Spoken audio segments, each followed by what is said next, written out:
अजितदादांचा दुर्दैवी मृत्यू झाल्याची बातमी सकाळीच टीव्हीवर पाहिली. धक्का बसला. दादा आणि मी 1991 पासून तर आजतागायत एकत्र राजकारणामध्ये काम करत आहे.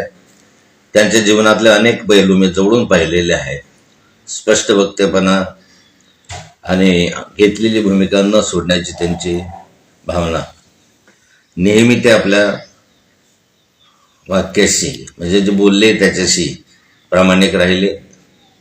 अनेक वेळा त्यांनी या महाराष्ट्राच्या राजकारणामध्ये चांगले निर्णय घेतले.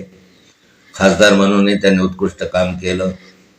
असा राजकीय प्रवासामध्ये त्यांची दिवसेंदिवस अशा मुख्यमंत्र्यापर्यंत जी वाटचाल झाली ती विलक्षण आहे.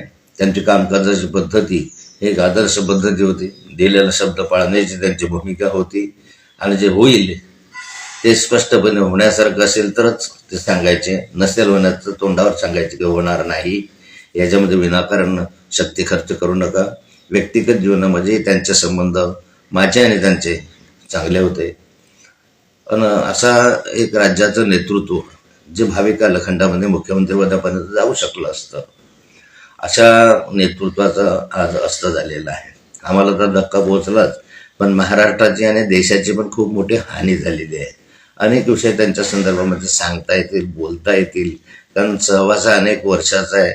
मी विरोधी पक्षनेता होतो, ते सत्तेमध्ये होते, आजही ते आमच्या बरोबर आहे आणि घड्याळावर एकत्र लढण्याची भूमिका माननीय शरद पवार साहेबांनी परवा जाहीर केली. म्हणजे ज्या जाहीर केली त्याच्यानंतर अधिक बळ या संघटनेला मिळेल असं वाटलं होतं.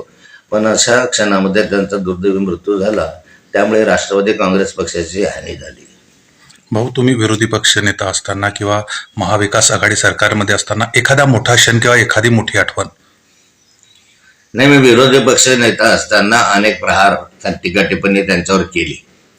बऱ्याचदा त्यांच्या खात्यावरही बोललो, बऱ्याचदा वेगवेगळ्या विषयांच्या संदर्भामध्ये बोललो, परंतु त्यांनी या संदर्भामध्ये काही दुरावा निर्माण झाला नाही.